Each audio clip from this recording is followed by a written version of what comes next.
There's been no financial gain, but I've gained like so much more through podcasting that I never really thought of or expected to gain. We haven't hung out in over a year. Factors that prevented me from doing it before are no longer an issue. So I called them. I was like, hey, dude, like, I got to come clean. Like, that was me that pranked you and Mitchell. Like, I feel bad. And part of it is getting vulnerable, right? Getting out of that comfortable space, getting over those fears, putting yourself out there, because that's what the fear is like, oh, well, I want to repost myself talking. You know, that's just embarrassing. If someone calls you out and they're like, I don't care about the contract, and like, you got to come up with something. You got to find a way to like settle the tension, get past that moment, and then walk away, hopefully with them still as your customer. I was like, why haven't I done this yet? If they don't know by now, they won't know until it's like big. I'm not even saying this to like help boost my chances of getting on the podcast or getting on the show.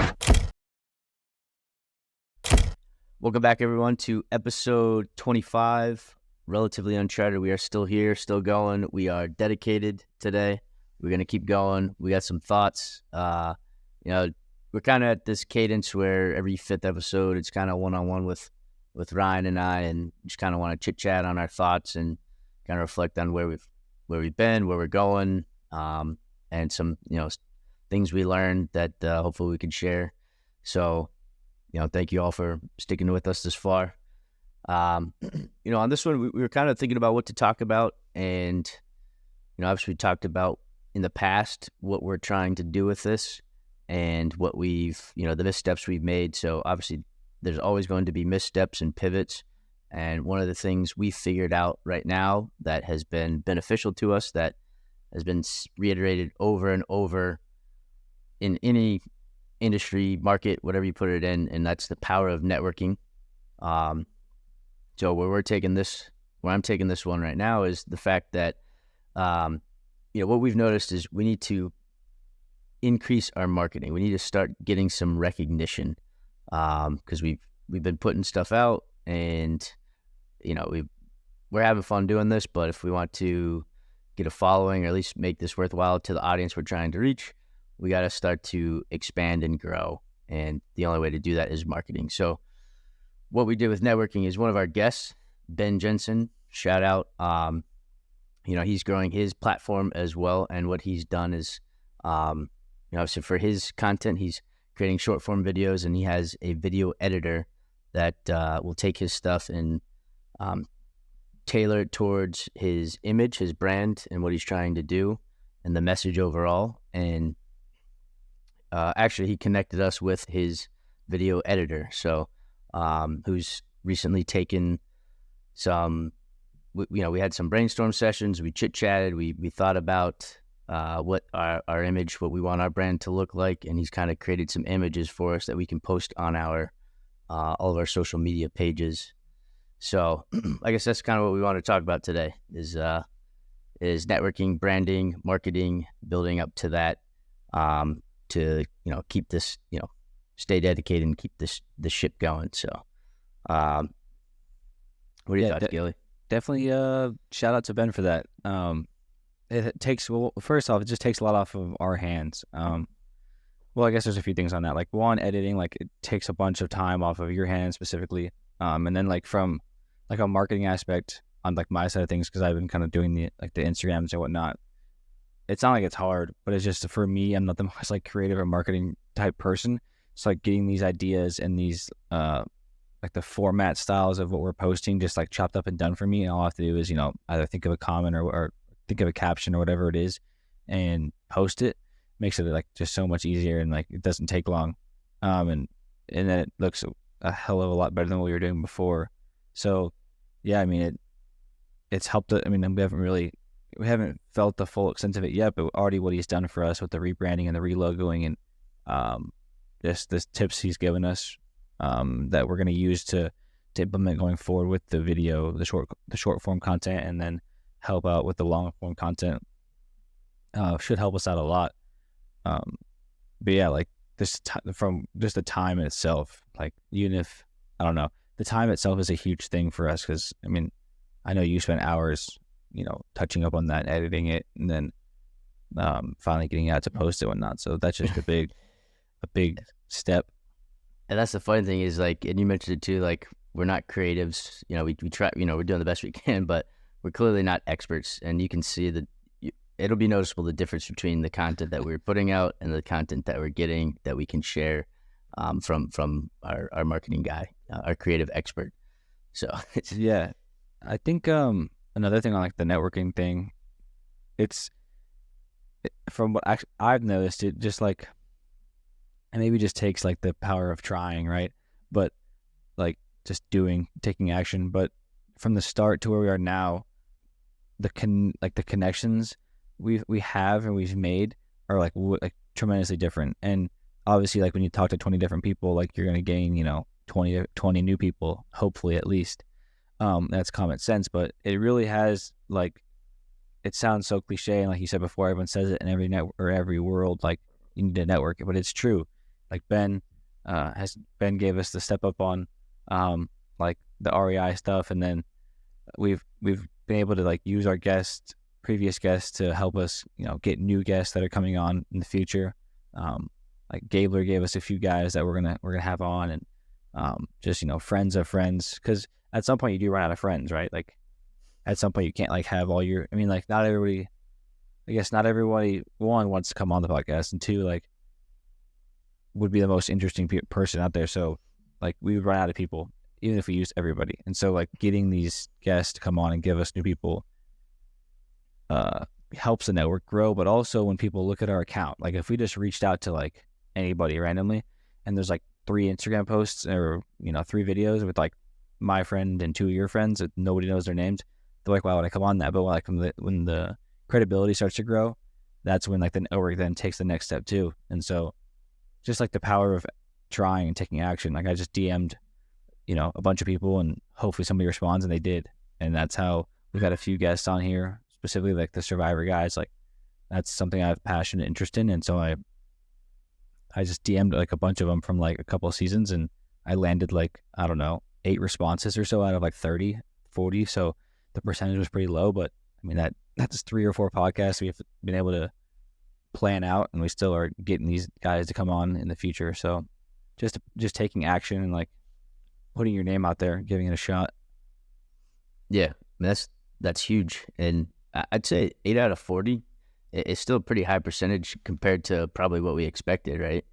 Fortunately we connected with some of the best ones, the greatest people, just like character wise and personality wise. Gabler, Sammy. We have a few other guests lined up that are going to be pretty interesting.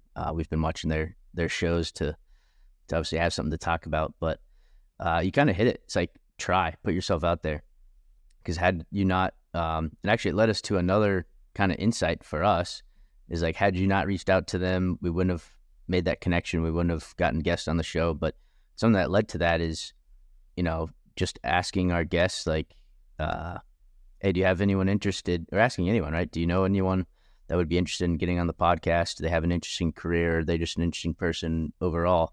And it's led to other connections and guests that are coming on here soon. So that's just it, is taking action. Yeah. Funny enough, Sammy from, I think it was like 20, he was episode 22, Survivor guest. He, huge Cowboys fan, and he's coming to the Ravens game in September. It's like, I don't know, the 22nd, something like that, but he's coming to town.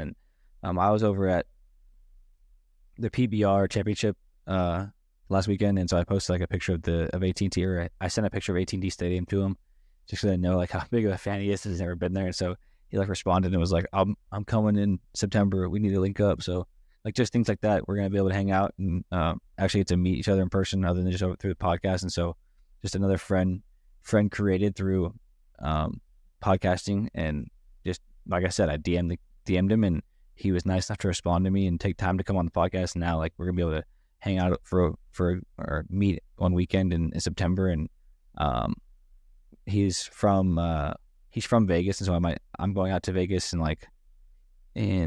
I think September also, or around that time. So he might be able to be back in town from college around then, so I might be able to link up again then too. So just the connection like that. Gabler said whenever he comes through Dallas, he'll stop by and get Whataburger with me. And so it's real things like that are like, the priceless things that that come through podcasting. That's actually something that we could talk about. I know we have a list already, but we could put that at the end. because I was thinking about this the other day. There's a lot of things that at least I've gained from podcasting, and whether or not that there's been no financial gain, but I've gained like so much more through podcasting that I never really thought of or would have expected to gain. Yeah, no, let's definitely throw it in there, because I could rattle off a ton of benefits that have come from it, and that was our plan all along too. Is we kind of had some foresight that there would be some good that would come out of it aside from financial gain. Financial gain's obviously not the main goal. It would be cool, but these other benefits that we've recognized, are way more, leaps and bounds above what we expected. So it's kind of exciting, kind of feels good. Did you want to jump into that, or keep rolling with what we got? Yeah, we can jump into it. I wrote down a few things. It's kind of not long, but it's a medium-sized list.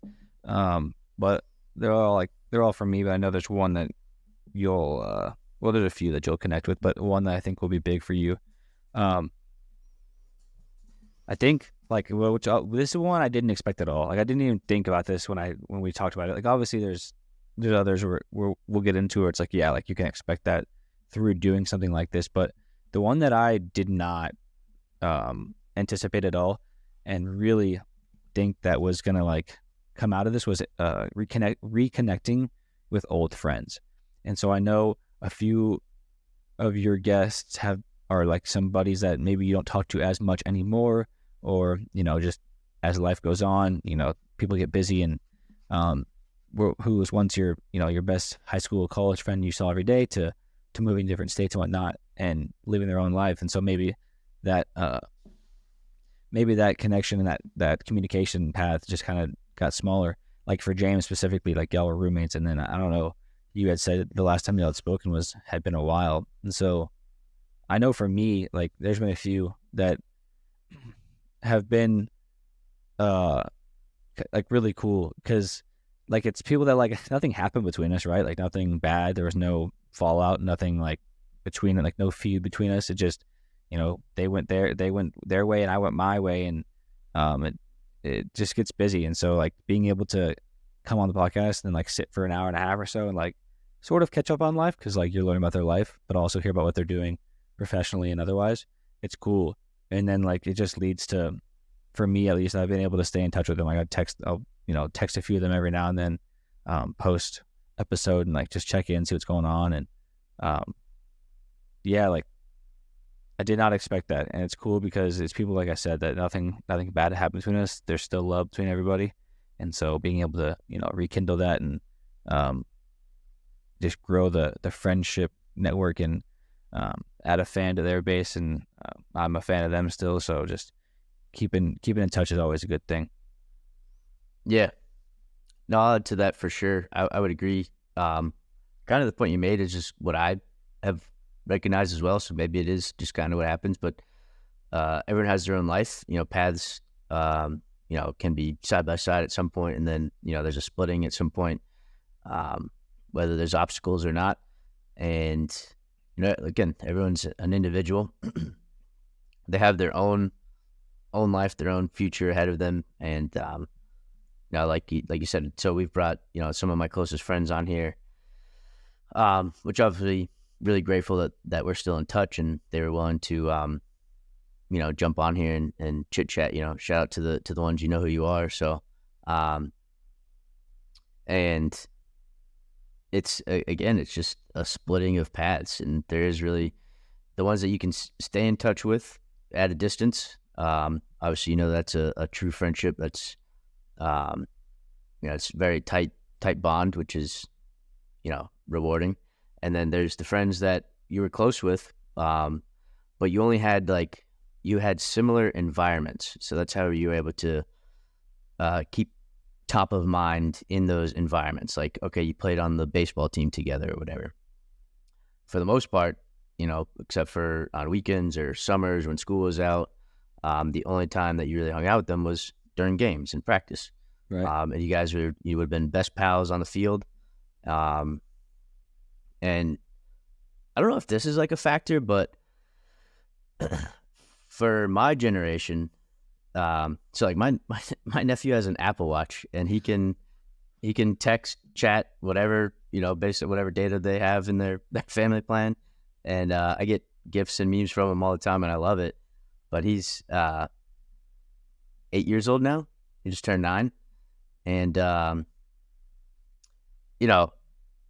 we didn't have that level of communication between No. between people in our generation. My first cell phone was middle school, so I was 13, 14.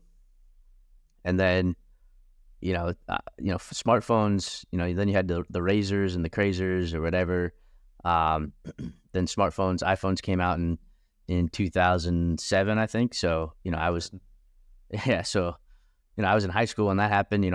I had money saved up, and I was like one of the first people that bought it. Like I've been on the iPhone game forever.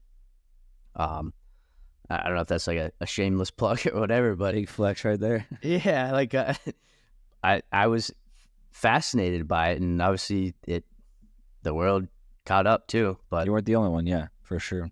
yeah, and but that's the point. Is my point I was trying to make is like I couldn't easily just text a friend. It was like if you wanted to hang out, it's like, oh, hey mom, can we go on a play date? Like, can you call Ryan's mom and set something up, and we'll go to the gas station and get Slurpees, and then hang out. Like you have to. It's like this effort to set it up, and Calling sometimes phone and all that stuff.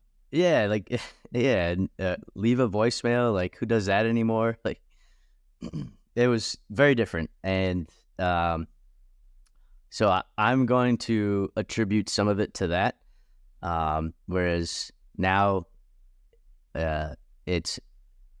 phones work both ways. So like that, that's an excuse for you to like say, oh, well, I'm not going to text Casey because Casey didn't text me. It's like, well, you're friends. So like, all right, I reached out and said hi. Like you can check in, do a little poke, say hi. And that's just, I think the world has gotten much closer and smaller because of it. Yeah, I would say I remember you made a comment in one of our episodes, like you graduate college or high school and you have your 3 to 5 close knit friends, and that's who you have for life. And I think that's true, but I also think like nowadays, to your point, like there's just it's so easy to stay connected with people that like you could have the 5 to 10 people that you talk to versus the 3 to 5, and so that's like kind of a generational difference of like, especially for like my parents. Like I know I hear them talk about like an old friend, and they're like, maybe they have them on Facebook or something, but if they don't, it's like, oh, like I heard from Terry the other day, like he's doing well, and it's like, well, when's the last time you heard from him? Oh man, I guess like his wedding 23 years ago. It's like, geez, like yeah, it's like the only news you get is like new life, death, or some crazy change. Like, oh, they moved to Alaska. Like, right, it's you like don't ever, yeah, and that could have been like my a best friend of my parents. Like they could have been best friends through their college ages, through their 20s, and like we're super close, whatever it was, and then like they move away and you don't hear from them until, like you said, they get married, have a kid, move to a crazy state, whatever it is. And so that's like something that's so different for us. It's like you can keep in touch with so many people all at once. Like there's no one stopping you. There's no barrier. Like if you have their number, even if you don't have their number, go on Instagram, Snapchat, whatever it is, like DM them if you really want to talk to these people. So that's been cool. Like I said, being able to that's what I was gonna say, is there's a funny story. And so it's about Ryan Hunt, shout out floaties on my head. But we would have probably stayed in, I say probably, I don't want to like say yes or no, but probably would have been in friends still to this day, whether or not this happened. But I don't know if I told this story before or not, but my junior year of college, I was messing around, and there's this like prank hotline website where you can like prank call people. Basically, you can set up a call between 2 people, and it makes both their phones ring. And so when you answer, it's like, oh, like Nick called me, and then from your phone I called you.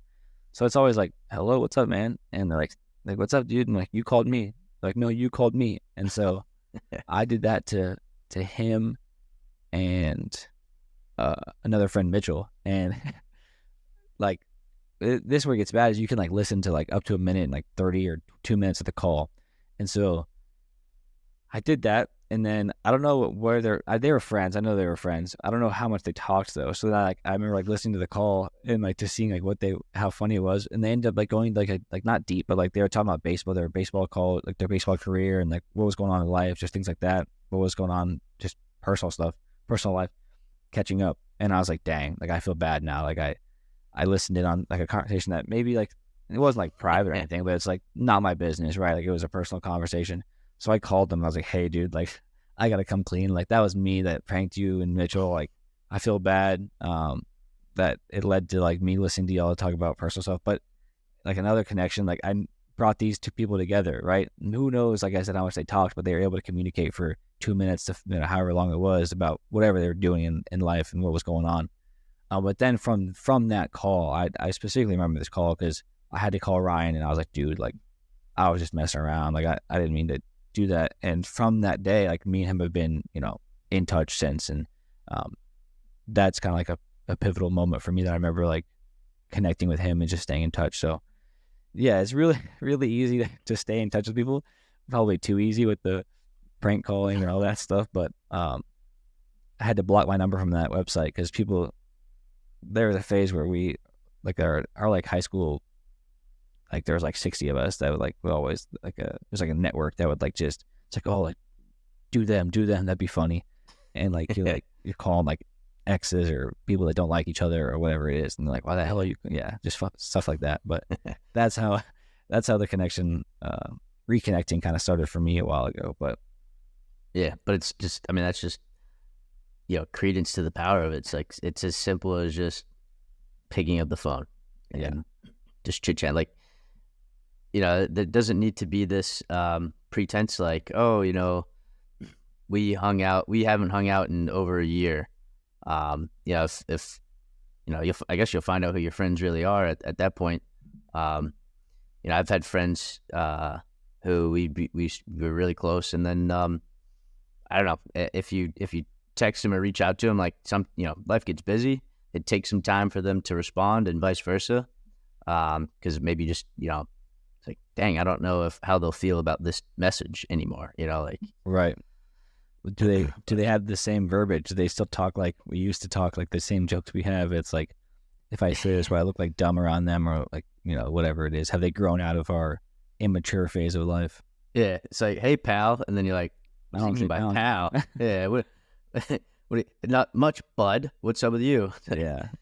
So I actually, and there's so many forms of communication. I actually texted a buddy like a day or two ago and just checked in, and he sent me back like a little gif of like Baby Yoda like waving up, and like just like a funny gif, and he always loved imitating Dobby the elf, and so I sent back a Dobby the elf, I'm a free elf gif, and so it's just one form of communication, and that keeps people in touch. But that's one that, like I said, surprising enough, like did not expect it at all, but it's been cool.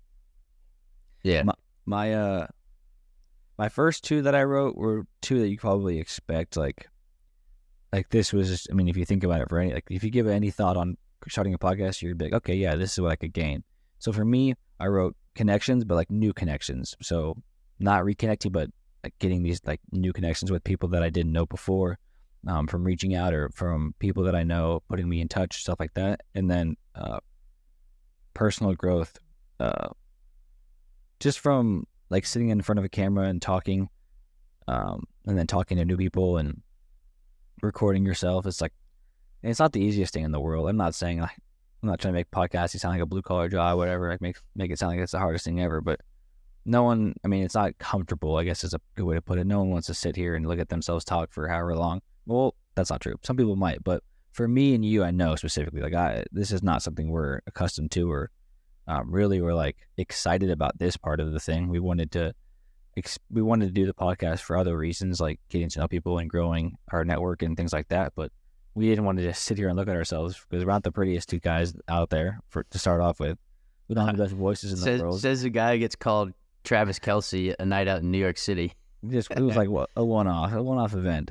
No, but like, point being is like we stepped out of our comfort zone, and we grew through figuring out, we've talked about this word, the figuring out process of how to podcast. We had to figure that out. That was a growing process.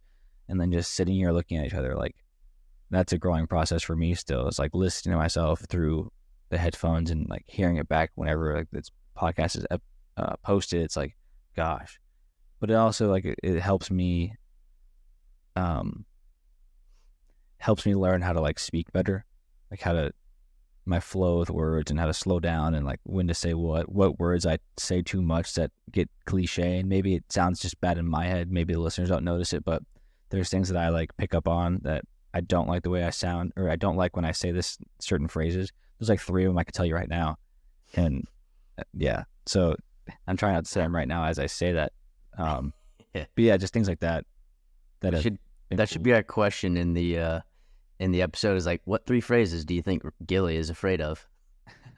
It's not even me being afraid of. It's me saying that, afraid of listening to it. It's me that I say too much. Yeah. So yeah, you could put that down there. Like, what does he say too much? And I wouldn't be surprised if someone got it right, because there are times where I say these things too much. Yeah. I'd like to think on that and figure it out. Listen to a few, just listen back on a few of our episodes, and I've already said a few of them today. Yeah. You're not wrong. It's the cringe effect. The cringe factor is so real, especially going back and having to edit all of these. Like, there are times where I'm like, oh, I want to chop this out.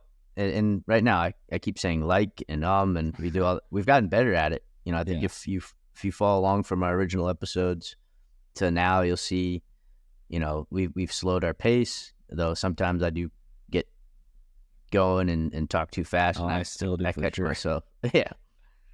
And I think we talked about it on that episode 10 or whatever, one of our other reflections episodes.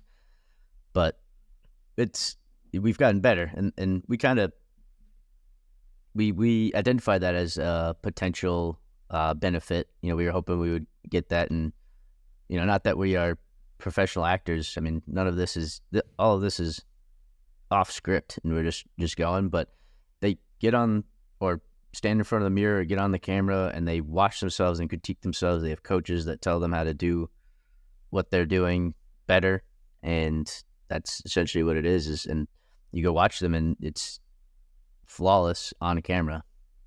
Not that that's what we're trying to be, but maybe Gilly is gonna do something here soon on some reality TV. Yeah, that was another note I wrote down. But yeah, to end that note, we've overcome some fears for sure. And maybe not fear is the word, but yeah, uncomfortable. I think it is.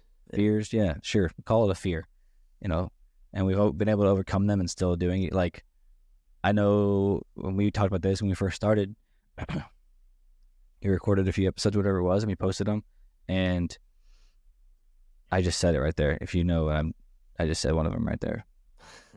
We'll play that back. We posted a few episodes, and stapling your name to the podcast, reposting it was like, well, like, it's like you have to. It's only us two, right? There's no other way out. But it's also like, I don't want to repost myself talking. That's just embarrassing. So like, That was one for me. I was like, geez, like I have to do this. This is part of it. And so like, I put I remember thinking, this is like so small, but it goes like so far. I put in the relatively uncharted Instagram account, I put hosts Ryan and Nick, and I tagged ourselves. So like, there's no hiding who's on this podcast. Like, if you want to find out who it is, click these 2 profiles and you'll find out. But then also I just recently I put host of Relatively Uncharted in my account, which, like, once again, dumb small thing, but if you want to see what I'm doing, like, direct link to my content and what I'm up to. And so no hiding now, I guess is a good way to put it. Yeah. So damn, you're in front of me. I got to do that now. Yeah, I was like, why haven't I done this yet? And then I realized, well, maybe it was because I was uncomfortable with the idea of people, whatever. But I'm like, people already, if they don't know by now, they won't know until it's like big. And if they do know by now, I've already probably talked to them about the podcast, or they've given me their advice or whatever they think about it. And Yeah, it is what it is. It's like like the numb phase. It's like I've already done it for 20 episodes now. So like anyone who's gonna come at me with their hate already has or whatever it was, and it's just like keep rolling. So Yeah. but yeah, you mentioned reality TV. That's like been a cool thing for me. Not even like reality TV. I don't really care too much for all that stuff. I like Survivor, and I like the CBS one. Survivor, I'll watch Big Brother with my mom if she's watching it, but Amazing Race is cool too. They're all shows I would do, but I really like love Survivor, and I have for like a long time. And getting to talk to, like, I'm not even saying this to like help boost my chances of getting on the podcast or getting on the show, because I know I talk about it a lot with my friends and whatnot. So, but nevertheless, just getting to talk to these guys and these people has been super cool. It's like people you never think you'd ever get to talk to, even if you start a podcast, even if you just never think that you're going to come across, like, it's just not your world. It's not your environment, right? Like, you're a fan of that place. You watch that on TV. Like, that's just not what you don't get to talk to them. And so Yeah. getting to talk to them and like potentially hanging out with one of them and maybe getting to eat Whataburger with another one of them, it's like, that's insane. Like, that's crazy. And it sounds dumb if I'm like fanning over these people, but it's just not even fanning, just being in that network is super cool, and like being a part of something that's bigger than myself. Like, Survivor's a huge thing, and there's thousands and maybe millions of people out there that will like love the show. So being able to be like connected with them and talking to them and learning about their experiences and like just sitting face to face with them is something I never thought I'd get to do. And so that came through this. Without this, I wouldn't have that experience. And so that's something that, like, whether or not this podcast gets to 81 followers, like, I've gotten to enjoy I've reaped the benefits already. So Yeah. I'll build on that too, as well, because part of it is getting vulnerable, right? Getting out of that comfortable space, getting over those fears, putting yourself out there, because that's what the fear is like, oh, well, like, you can hide behind it, right? If you don't put your name on there and you try this and then it doesn't succeed, or there's hate and it's like, I don't know who that was. It wasn't me. Like, your name's posted on it. So my cousin made me do it. Oh, damn it. But at least Sean can claim that. Exactly. Yeah. But so I was talking to a friend yesterday, or past few days. You and I talked about an idea, and I ran it by him because I know he has an interest in something like this. So we kind of, like, I like SNL. I'm a big fan of, skit comedy. Whose Line It Is Anyway, things like that, and just sort of coming off the cuff, like with witty comebacks or jokes or whatever. So, one segment that I talked to you about was, let's look at some headlines and like come up with some funny comments to it. And, that might be some good 30-second clickbait or scroll bait or whatever, if we come up with some good one-liners. But I said it to a friend who I know does, like, he and I will do that just regularly. We'll come up with things like that. And so we both enjoyed SNL and skit comedy. And he's like, you should go to improv classes. And I actually did it I did go to an improv class before, and I looked into it. I did it at school. And so I think that was more of like it was a smaller setting. I felt a little more safe. It was like, it's also me trying to come out of my shell and try new things that I had interest in. And but I remember back then, and I told him too, I was like, the factors that prevented me from doing it before are no longer an issue. One is the fear of being on the spot and coming up with something that's funny or at least just makes sense around an audience. I had a fear of like stage fright and getting up there, and I probably still would fail, but it's like, now I know, well, you never know. Try it. If you do fail, you could find a way to overcome it. You can figure out what is causing this stage fright, what is causing you to not, have these mental blocks or whatever. And the other thing is money. Is like, I was in college at that time when I did it a few years ago. that was the only free class that I could find in my area. And now I found one that's like in the city. There's a few schools in the city, and one of them it's it's $50 to go, and it's like, all right, $50, go do something fun. You can spend $50 at a bar and walk away drunk and not any better than you were the day before. But like if I go to an improv class, I could use that to my benefit to use for this, or use for, improv skills. I read it one time, like improv skills are needed in corporate America. Like if you're put on the spot, you need to have a response in the moment. You have an angry customer, and it's like, sure, you can have a script to follow as a defense mechanism. Like, hey, sorry, we're just, based on the contract, whatever. If someone calls you out and they're like, I don't care about the contract, and like, you got to come up with something. You got to find a way to like settle the tension, get past that moment, and then walk away, hopefully with them still as your customer. And so I've read that that's, what an improv skills can be used for that. So doing this has allowed me to get over those factors that I thought were issues, but they're no longer issues. So what would you say if I was like, well, I don't care about the customer? Yeah. You mean the contract? The contract? I don't know. That's it. It's like come up on the spot. Like you have to understand the scenario. So it's like, okay, we failed on delivering X, and it's like, they want a refund, and it's like, well, I want my money back. I paid you to have, a service for this, and you didn't provide the service. And then, well, based on the contract, you have terms that say, we spent our time and labor. If there was any sort of negligence on our part or whatever, you have whatever the terms say.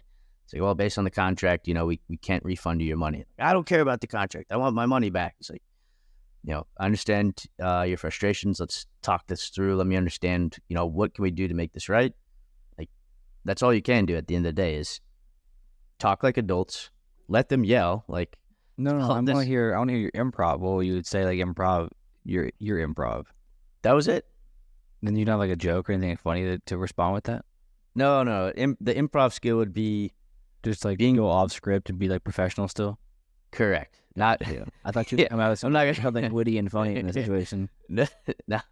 I mean, well, no. If they're livid, that's never the tact you want to take. Is coming back with a joke. But like leading up to that in conversation prior to any moment where they're upset, like sure, you want to keep it lighthearted. Like sure, they're your customer at the end of the day. This is a multi-million-dollar company, whatever it is. The service you're providing is not cheap, but you're sitting across the table, and you still have to have some sort of relationship and rapport back and forth. So that comes with. That's also part of it too, is just developing the skills to build rapport with your peers. Yeah, that's a good point. It definitely has expanded like the way we talk and our verbiage and whatnot. So in any social setting, it's like allowed, not a drastic change, but like you're able to like speak to any. Well, I've always been good about talking to people in general, but like it helps being able to expand my ability to talk in any conversation now. So definitely some good things there. And then I think practicing, getting your reps in. Yeah. There's two more that I had, and one, I'll say this one first, then we can go into the next one in more depth because I know it has more volume to it. But for us, I mean, we would see each other every now and then, like for certain situations, weddings and whatever it is, family reunions, babies being born, whatever the situation might be. But now we've already made like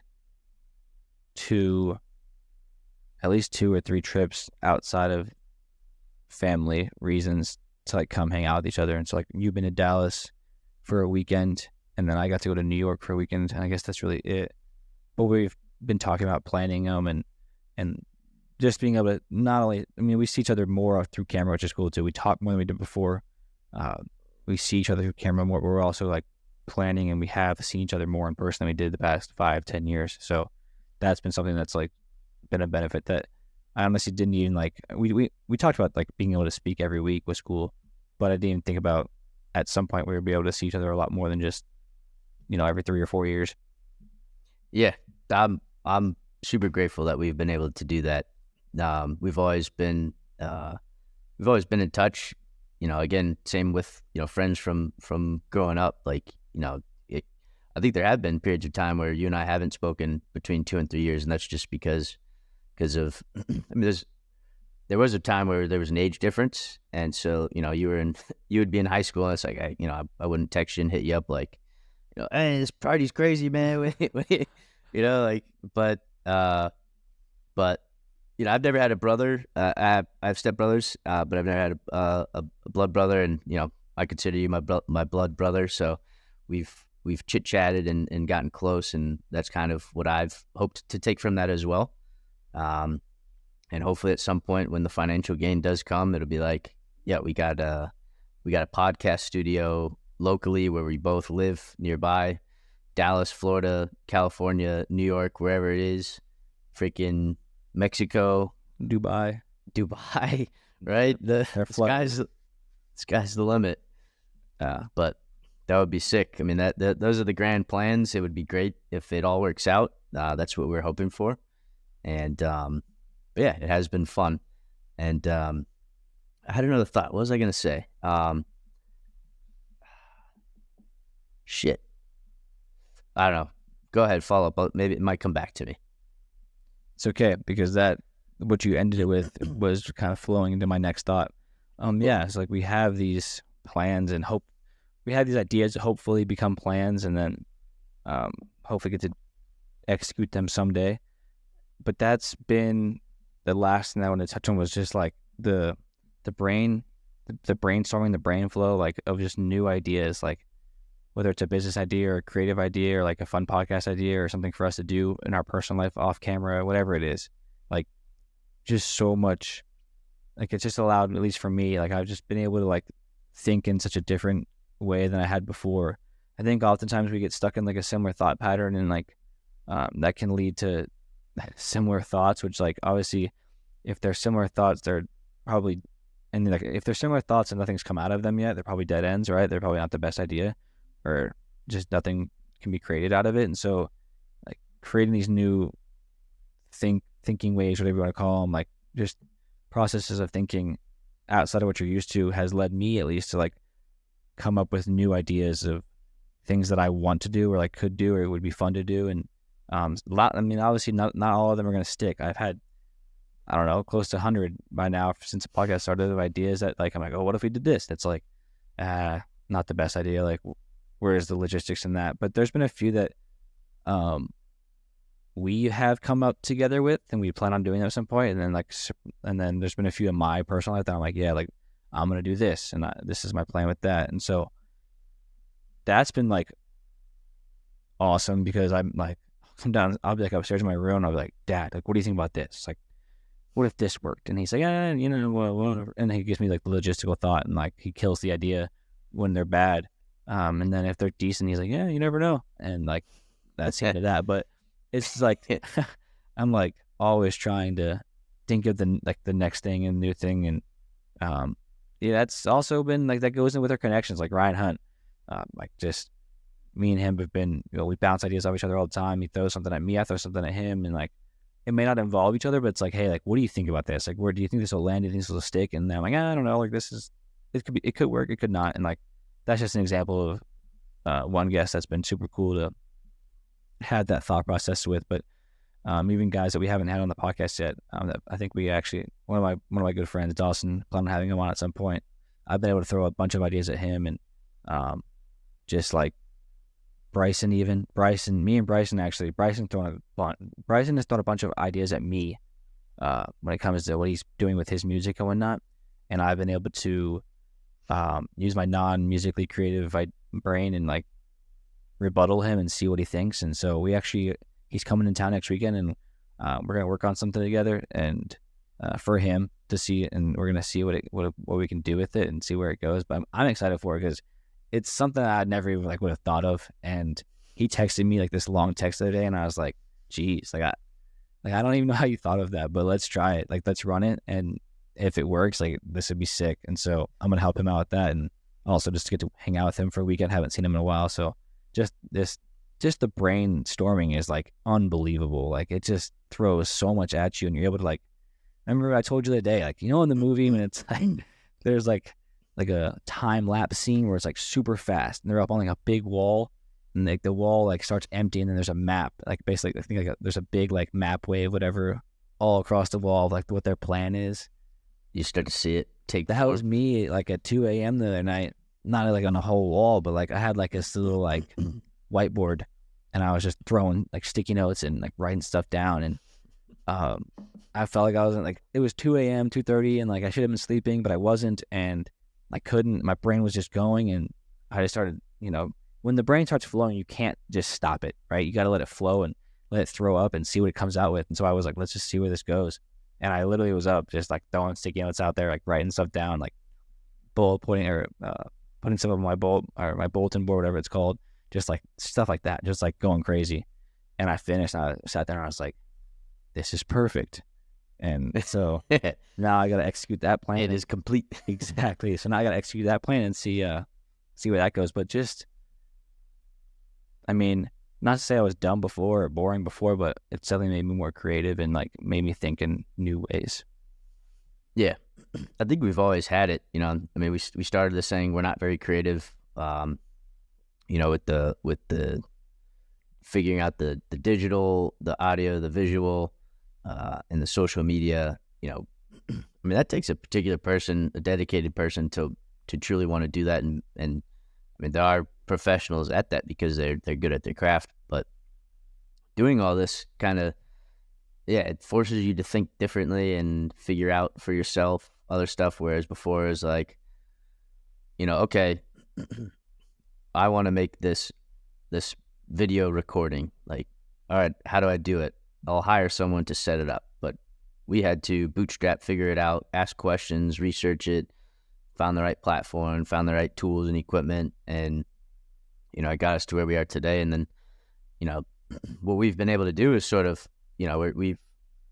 it's not necessarily a plateau, but we've got a consistent progress going. And then to get to the next step, now it's like, delegate the right task to the right people, whereas we're not necessarily the right people for that, that specific task and time commitment. But yeah, what you said before is like just all the ideas that we've come up with, like we've bounced certain things around. There are some that certainly make sense and have some legs underneath them. And then, of the 100 that we come up, like 97 of them are zany and ridiculous. And then the other 3, at least, like, all right, this is something here. Let's figure out how to make that work. If we execute idea number 7, that'll allow us to do idea number 53, which then, builds to the overall grand plan. So it unlocks 2 chapters. Exactly. Yeah. Like, I mean, we're having fun with this and growing. I'll say one thing that I agree with all the stuff that you brought up that has been a benefit to this.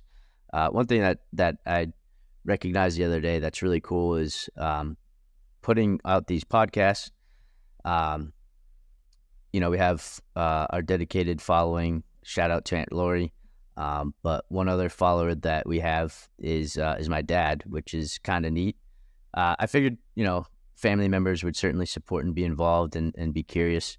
But he's been tuning into every episode, and we talk regularly, and when we do talk, he's like, oh, like when we did Uncle Rick's episode, we talked about that. He talked about some other guests. He talked about Sean. So growing up, we've always had sports together, so that was like what we did. We had lived under their roof, under my parents' roof, and so it was kind of like always around. Talk about baseball, talk about wrestling, talk about football, whatever it is, talk about day to day. But growing up, moving away, being such a large distance away, it's harder to find times to discuss everything that we used to talk about. And so having him as a follower and knowing that he's been listening in, I appreciate that. It's really cool. So I do know I'm gonna shout them out because that's what we do here. We give love where love's been given. So I know. Trying to think of who else that I know. Aiden. Aiden tunes into most. Aiden Adams tunes into most episodes, if not all of them.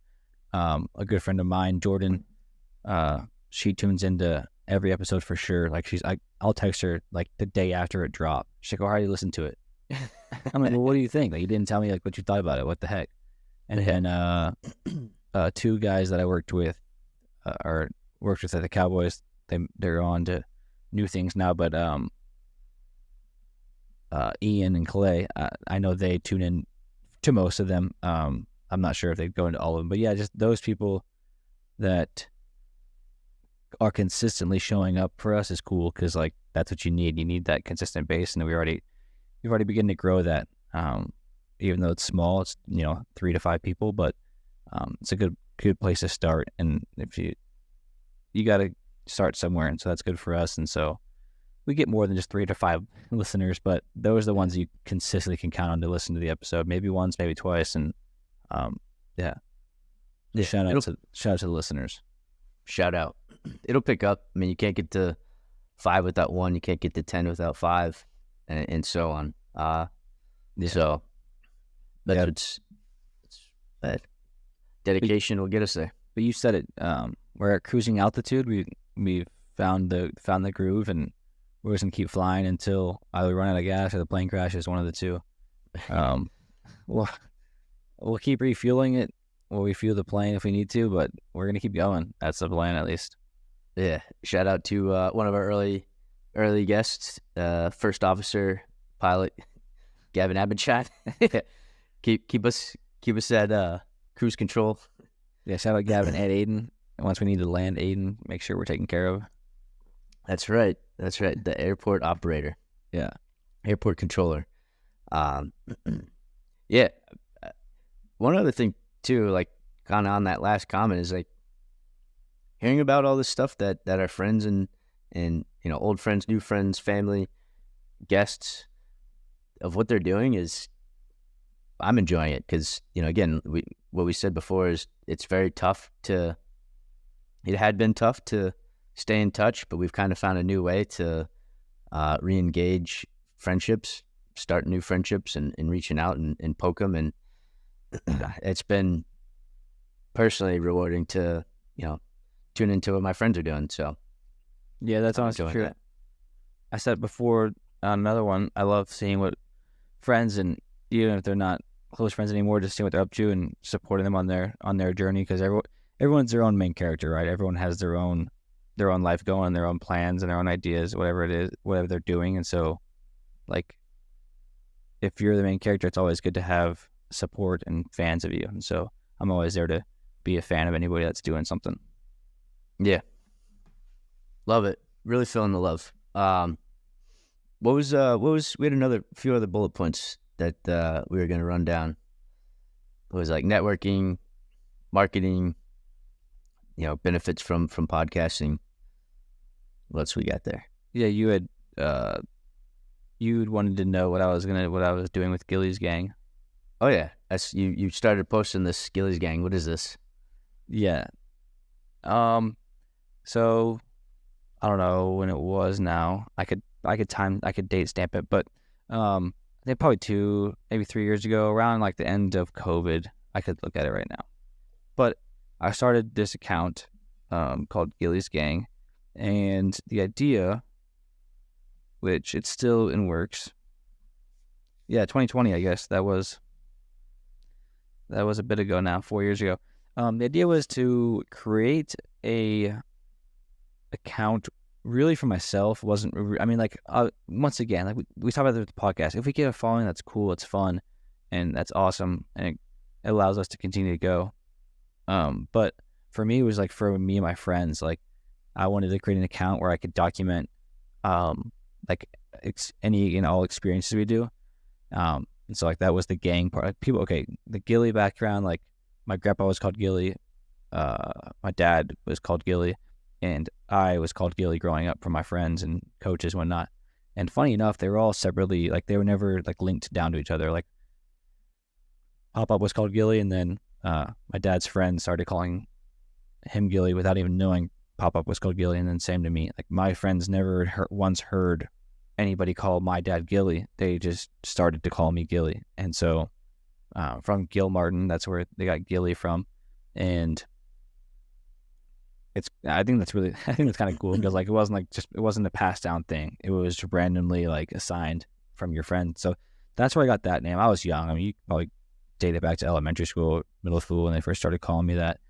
And I've always liked it. It's always funny to see who calls me it. Like, when people that I don't know that well say it to me, I'm like, the heck are you saying right now? Like, you can't call me Gilly. You don't even know like who I am or whatever.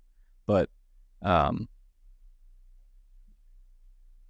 idea was like to use that as a place to like document the experiences. So the gang would be my friends and whoever's with me that wants to go on these, trips or whatever, not, or whatever it is, like games, vacations, concerts, whatever you're going to do, like, let's document it and let's have a place to remember it at and take some photos and videos and, have a place to look back at it. So I haven't been able to do as much as I wanted to do with it. I've got a few things on there, but still working through the kinks. I got to post every once in a while to make sure like the account is still there. But this, like I talked about earlier, like the opening of ideas from podcasting, I've had like, I wouldn't say a breakthrough, but more of a structure of how I want to post and like produce content. And then also just like I was a college student when I started the account. And so I didn't have all the money in the world to go and travel and do these cool things. I mean, obviously you get to go on that one, vacation in spring break or summer, whatever you have planned. But now I have more, I guess, free time in a sense, but more money to be able to do the things that I want to do. And so I have a few things like lined up trips wise to post on, and kind of just use that, not really alter ego, but that alter name, and build that kind of a brand off of it, like off myself, and see what can catch and what not, or what can't. And then we'll go from there. There's other things lined up. I don't want to like spill the beans and whatnot, but yeah, that's pretty much the idea behind that. Just a little sprinkle of a teaser. Just enough. I think it's good. Get the audience curious of what Gilly's Gang is all about. I'll say this: so they want to tune in.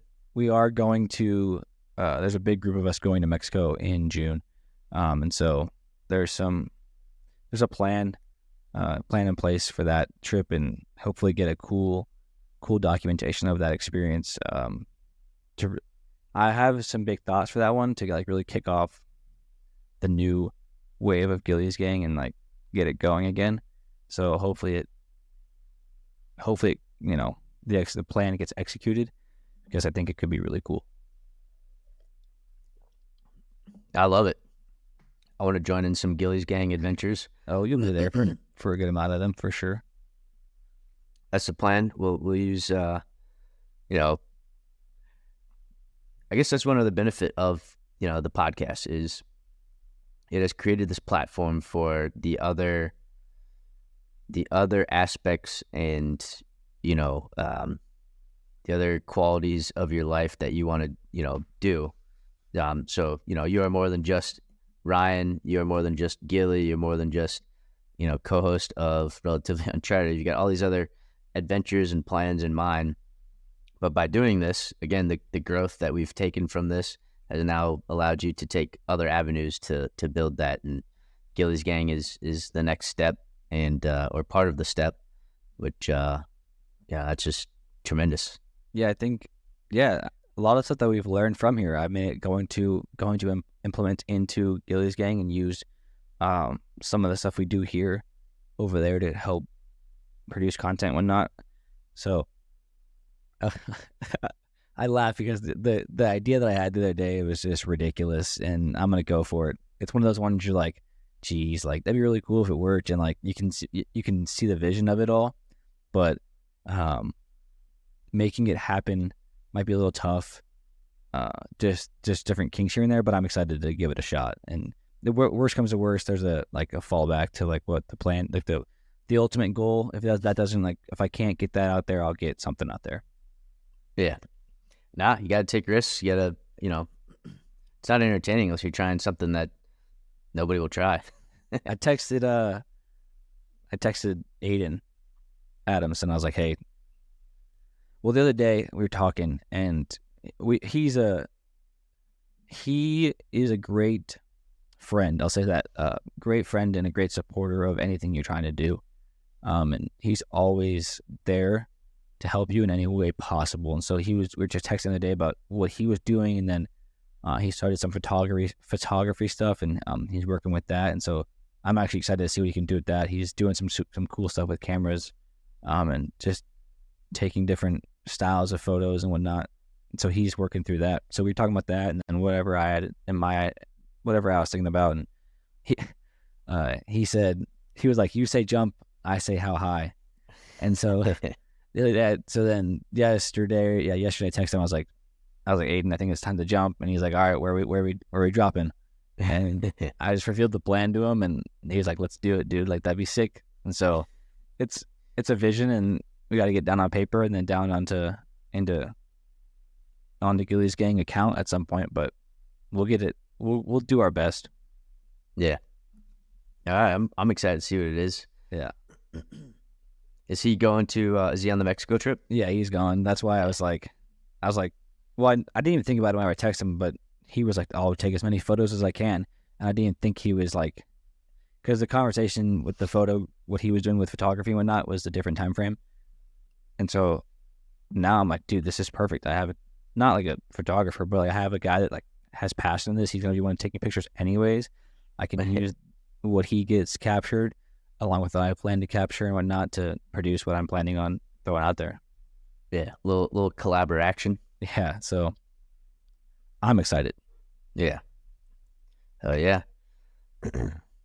That's again, it's like, yeah, having the right friends, networking, finding out, chit chatting, and it's like you never know who is also down to ride unless you put it out there. That's something that I'm gonna touch on again. Like that dude is always down to ride. Like, he does not care what it is. Like he's down. Like, he'll do it. He's in it with you. He'll jump in the fire with you. Like, he doesn't care. He's there. Will we walk away from it cleanly? All right. Yeah. We're either both coming out together or both going down together. So. Oh yeah, that's the way he rides, at least. So I'm down to. He's the kind of guy that. So like for me, I have all these like cool thoughts and things that I want to do. It's like, we should do this, we can do that, and he's like, all right, let's do it then. And he's the one that puts it in the action. And once you're in it, he's the motivator and the guy that's like, we're here now. Like, let's go. Like, we can't just stop. And so like, you got to have both, right? He has a creative mind in his own way, and I have mine in my own way. And so like, we can connect with that. And then once we're in it, we can just bounce off of each other. Like, well, like he's like, let's go. Like, let's go. And then it's like, well, here's like kind of the idea of what I wanted to do. Is like, all right, let's go. He's always wanting to go. And so he's never, if you throw an idea at him, he'll give you his feedback. But if you're dead set on it, he's ready to jump. So that's what I love about him. It's like, you can't like meet. I mean, I don't have very many other friends like that. They'll throw like well, I don't know, like this is going on, like the logistical thought or whatever. It's like, nah, he's ready to go. Let's build the parachute on the way down. That's exactly. We'll fold it while we're jumping. Like, let's go. Yeah, nice. That's funny. I got a stupid little story that's kind of like that. I had a friend growing up. This is probably like middle school, I think. And so we had like a park, and there's like a lake off to the side of the park, and there's like a little island in the middle of the lake. And like, it was notorious for like during the summertime, there would always be gators in there. Oh, wow. And so one time, me and like we were playing, I don't know, pick up football or something at the park, and it was like, yeah, we should swim out to that island. Like, you guys are crazy. That's stupid. And I was like, I'll do it if Frazier does it. And then not even like half a second after I said it, Frazier just dove in.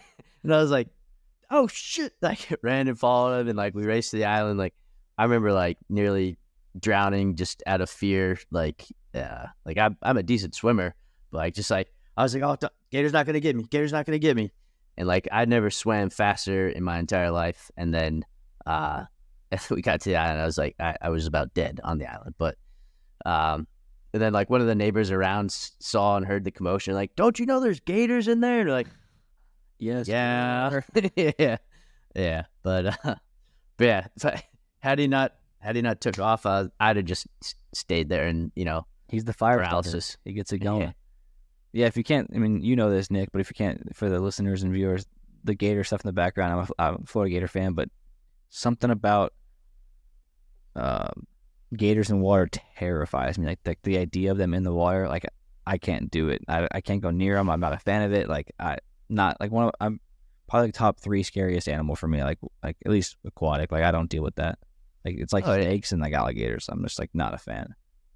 Yeah, well, I mean, they're the predators in their natural environments. Like, don't step into the octagon with freaking Anderson Silva or Brock Lesnar. Yeah, like that's their territory. Don't do it. Yeah. So it is kind of like they're under. You have no idea they're underneath the murky water, and like I think that's the biggest thing is like it's murky water, and then they're the same color as the murky water. Like even if there was clear water, it's like there's still this dark animal just coming after you. Yeah, and but I think it's the fear for me in that moment. Like it was the fear of the possibility that there were gators in there. Like there very well could not have been a gator anywhere near, or like they could have been terrified of all the kicking and fluttering and splashing that they would have stayed completely. They would have been curious, like poked their head up, like food, but then but they wouldn't have messed with us. But for me, swimming as fast as I could, that was my entire thought the whole time. Is like just outswim this gator, or like don't bump into it and stir it in its little nest. Like so, how was the swim back? Well, so we swam to the island from the longest point, and then there's a much shorter distance next to the other side of the of the lake. So like it felt like about a mile there, and then you see like maybe it was like 30 feet from the island to the side point where I was like, I'm not swimming back that other direction. I'm going off right there. That's where I get most scared is when it's like when you're entering like the final parts of your swim to the island. You're getting to like the shallow area where you can walk, and then like that little 30-foot swim area. I mean, that's where they're chilling. That's where they sit. It's like any step or kick you take could, like you said, stir this guy up, and next thing you know, you're in a fight for your life with an alligator. Oh yeah. Well, the fear wasn't over once we made it to the island. Like I'm standing there like, oh, we just alerted every gator in this lake that we're swimming over here and causing a commotion. It could just come in on the land and grab us right there. Like, zigzag. That's a tiny little island. Like, you'd be zigzagging right into the water. Yeah. I remember my dad used to say, growing up in Florida, there was lakes and ponds that you'd go swim with gators. I'm like, you're just asking for trouble with that. Yeah, I didn't mess around with that except for that one time. But even like when we knew that there was a gator there, it's like you stay as far away from that embankment as possible. Like, yeah, we were stupid kids throwing rocks at them, but like I would not go near it at all. Yeah, I guess we touched on it a little bit, but we got connected with a digital creator, and he rebranded our logo. I believe it's posted up on Instagram now. We're gonna put that on YouTube. We're gonna go back and redo all of our old videos and edits. Have more of our brand touch to it. So, that's one tip that they provided us is, in building that consistency, have a brand and an image that your followers or audience or even new listeners can recognize. It's like before, right now, we just have the video that's, we did as good as we could with our expertise and knowledge to do something, make it similar and recognizable. But now we have colors, now we have a theme, now we have an image. It's different than just our other logo, which I love. But he's kind of brought up the point that it's not really an actual logo. So like Barstool Sports has a barstool and stars around it, like that is their logo. That's the image that people recognize. Yeah. So we got something like that coming. But But that's that logo, or whatever you want to call it, that logo AI created photo of us will forever exist. Don't worry about that. Yeah, I love it. Yeah. Like that was in our early stages of trying to figure it out, and I think you started. You found the AI platform that would do the digital art based on Typing things in. the set of instructions, and we came up with that, and that kind of it just like fit perfectly with our theme and our plans. You know what everyone says to me, and you'll probably agree with it. They're like, "Well, which one are you?" They're always like, "Which one are you?" And then I, point at whichever I am with the Boston hat on, and then they're like, "Well, your beard isn't that big," or like, "It's not that color," or like, I'm like, "Dude, it was AI created. Like, I couldn't just like go in there and touch up on it whenever I wanted to. Like, I'm not that digitally sound, so I just took what it gave me, and I feel like it not being exact is like what you want, and that's perfect. Yeah. Well, the whole thing with the beards too, though, is like you've got quite a beard going right now. Like you very easily could grow it and make it look that length, and that's kind of the thing. Is just sort of like, I don't know, as like a I don't know, I don't want to step in it here, but like as a male, as a masculine, And easy. yeah, as a masculine, for your masculine image, beards are cool. It's something that I grew a beard pretty long. Now I just keep it clean cut. I kind of like this look right now, but it's still kind of a masculine image that goes with what we find cool, gentlemanly. Yeah. My mom was like, she'd send me a picture of my senior year of high school. So like 2018, 2017. You got the chin strap, one thin line. Dude, that is exactly what it was. And I was like, she's like, I like this look on you. And I think what she likes is like kind of what you have, like the close cut, still there. Not a 5 o'clock shadow, but a little bit more. And she sent it to me. I'm like, no, like it's literally like on my chin. It's on my like jawline. That's all I have is like a jawline beard. I was like, no, that looks terrible. I was like, if I shaved that right now to like what you're like to that photo, what that photo looks like, you would be like, what the hell is that? It's like a really small mustache, like right here where like all the chin filling is. No chin filling. It's like literally like it's like the jawline, and then it goes up where like the goatee would be. And just a little strip. Yeah, it's like it literally like the little strip right here, and like no filling around it, and just my chin or just my jawline up and down. I'm like, that looks awful. Like whoever, no, I'm not doing that. Whoever let me walk around like that as a senior in high school should have shaved my face for me. It was like a rite of passage, though. At that age, it's like I did the chin strap too. Again, it was all you could grow.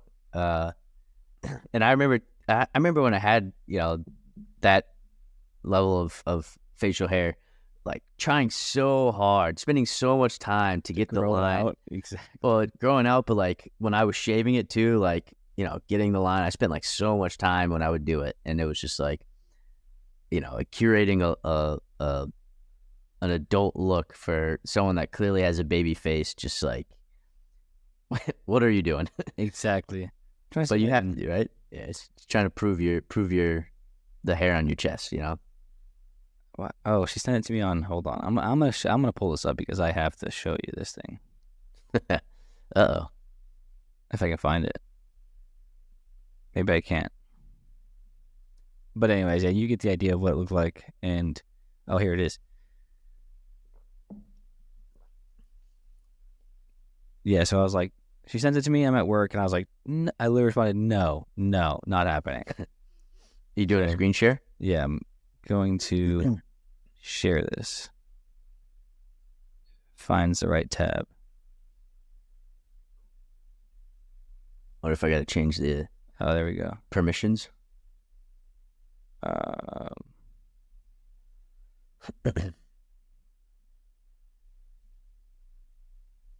Is it showing the photo? Yeah, there he is. It's like a no fill in there. Like, it's a rough looking beard. And she's like, I like this look on you. Look at that little baby. Look at that little kid. I was like, what are you talking about? It looks terrible. Yeah. We'll probably have to blur out some of those text message names. Were they all in there still? I was trying to expand it. No, it's all there. No peeking. Yeah. We'll have to blur that out, I guess. Yeah. We'll have our now digital editor work on that. Shout out. What's his Instagram? Well, I was thinking about that. It's like, we should ask him if he wants us to shout it out. I'm sure. New Designers. At New Designers with a Z on Instagram. If you want or need any branding, editing, anything like that, logo creation, he's your guy. He does a good job. He goes back and forth. He's willing to work on some edits and do a few iterations to tailor it towards the look that you want. Yeah, you can get as specific or as bland as you want. That's what I like. That's what I was talking to Ben about. Just kind of seeing what he was like, what he told him, what he wanted, because Ben, what Ben's content right now is on fire. Like, I've been a big fan of it. He's been posting some cool stuff, and so I know it. I know our guy is the one to do that, so I'm excited to see his first drops with us to see what it looks like. But yeah. All good things to say about it. He's willing to work with us, and we're definitely satisfied with the look that he made. So it's fire. Stay tuned and see what we post here soon. We got some new branding coming out, and all with the help of Addy from New Designers with a Z. Yes, sir. Well, do you have anything else that you wanted to spit out or throw at us real quick? I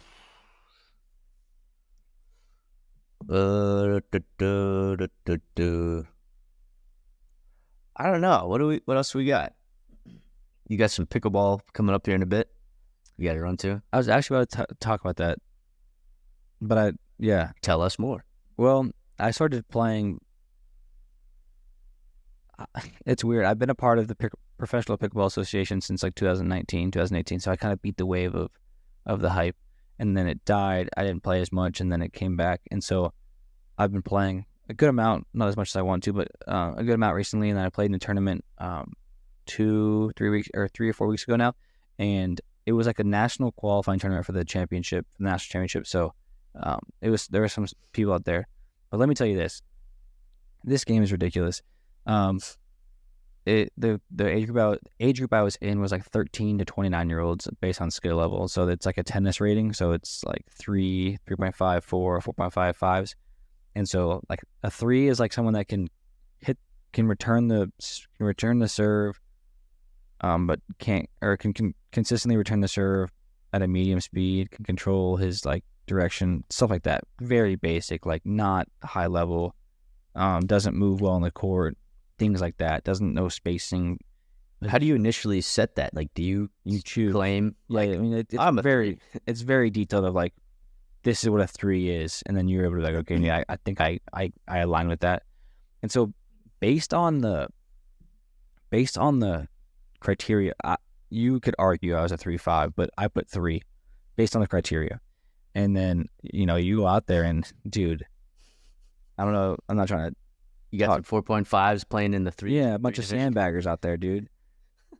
For like people that don't belong anywhere near this 3 division, like based on what it says. And I mean, there's teenagers, there was teens in this group, like I said, 13 to 29 year olds. And so I got my tail whooped 0-5 that day, and people will laugh and they're like, oh, he's probably just not that good or as good as he thinks he is. But I would challenge you to go play in a tournament like that, and I'd like to see your results, because it looks a lot easier than it is, especially when these kids.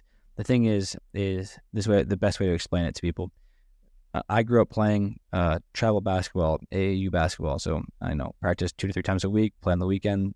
4 or 5 games on a weekend tournament. That's what my summers consisted of, and then played school ball. You grew up playing travel baseball. Same deal. Practice during the week, big tournament on the weekends. That was your summer. That was your summers. These kids legitimately, like, they talking to these kids that were there at the tournament, and just other people there, they play pickleball as their sport. That is their travel sport. They practice probably every day, because the thing about basketball and baseball specifically is like you need a whole team there. So schedules can be conflicting, and you only get 1 or 2 days a week that you're able to be like fully free with your full squad there. Pickleball, all you need is an opponent. You need one, maybe two guys, three guys there, so you can play singles or doubles to practice. And if like baseball, basketball, if you're not able to play on a court, you can still do individual drills. Point being is you're able to practice like every day if you wanted to, a lot easier than baseball or basketball. So these kids play it every day of their life. They go play in tournaments all over the country, and then they come out like they all knew each other. They were all like teenagers and I think like 15-year-olds, and I played a couple 20-year-olds, but they're all younger than me, and they all whooped my ass. So that's where my pickleball journey is right now, and I plan on chasing. Not like I'm not going to be like trying to be the best player ever, but I do want to be better than that experience. So I plan on playing again in another tournament and expanding out the doubles. So yeah, nice. Yeah, no, that makes sense too. This is their sport. And you could see them on the court like running drills and all that. On a Tuesday night after school. Getting prepared for Saturday's tournament or whatever. Ridiculous. That makes sense, but that's kind of messed up. Like there's gonna be some sort of regulation. Like no, you are not a 3. You are a 3-5. You should be playing against these people. Maybe that's the career we should chase, is being an official skill level corrector for these people, because there is no business of these dudes playing at the 3 level. It's like can return the ball at medium speed, can't control direction every time. I was like, these dudes are dotting me up, and like they're hitting serves that their serves weren't that. I mean, I was returning serves fine, but it was just like they're not 3s. Point being, these kids belong in the 3, 5, 4 level. Yeah. Oh, and then I'm leaving. The funny story, I'm leaving, and this kid's walking in. He's like, "Hey man, like I'm here all alone. Do you think you can warm me up real quick?" I mean, like I said before, I had just got my tail whipped for 2.5, 3 hours, and I was like, I don't know if I'm your best guy. Like I was like, what's your skill level? Like what age group and skill level are you? And he's like, well, I'm 22. Like I'm a 5.0. I was like, yeah. I mean, I don't know if I'm the best guy to help you. He's like, dude, like I just need someone. I was like, okay. So I go out there and I was just helping him. And I was like, I did not belong there. Yeah, he was even warming him up. I mean, warming up was like, I was able to hold my own and do what he needed, but there was definitely better candidates out there than me. Yeah. Yeah, no, I mean, for right now, it was a hobby, a fun game for you. When you came up to New York, that was the first time I had ever played pickleball, and I had fun. So that was, But again, it's just like a pickup thing that I would ever do. Obviously, I hope you play a lot more and start to build the skill and can actually get better. Yeah. Get better and compete against these lion-ass 4.5s. These lion-ass 15-year-olds. Yeah. That's got to be an ego shot. Oh, dude, it was humbling for sure, but it's also like perspective. The guy I was talking to, this guy, he was like, he's like, at my first tournament that I won, he was a grown adult. He was 30, 35, whatever. He's like, my first tournament that I went out and played in, I got whooped too. I didn't win a single match. So, it was a new territory. Then also like you got to know who you're playing against, like what you're getting into, and I didn't at all. Yeah, as your first one, right? How could you have known? Had you not done it before? Exactly. Were there other fish out of water there like you? There was one kid, but he was. I mean, he beat me, and so like I can't even call him fish out of water because he beat me. But I think that was the only game he won that day. Was against me. So there might have been like 2 of us, but the kids that won it, the top 2 were like at a next level. They were just like, they were definitely 4s at least. And then like there's probably 2. I was the worst, obviously, and there's probably 2 kids right there, and then there's like a middle 2. There's like 7 of us, so that math adds up. Yeah, probably like 2, 2, 2, and then me. Yeah. The one guy that said he was a 5, was he the winner? Well, you don't play against them, right? It's a different division. You only play against your skill level. He was like a former collegiate tennis player at TCU, and decided to chase pickleball. And I was like, well, that's a great start for you. Sounds like he couldn't cut it as a tennis player. Yeah, I think that's what he said. Got him. I think you're serious. I think you're right. I think he didn't make the team. Like it's like, I don't know, it didn't work out. He said. Yeah. Yeah, not to humble him. Not to knock the kid or anything. Yeah. But nice, man. I think that was a good session. Probably let you head out and get warmed up. Get my practicing. Yeah, just a little pickup game with friends, so nothing serious. Yeah. I mean, that's how you do it. A lot more practice, a lot more play. Yep. Is that it? That's it. Let's wrap it up. Peace. Good chatting with you. Thanks for tuning in. See ya.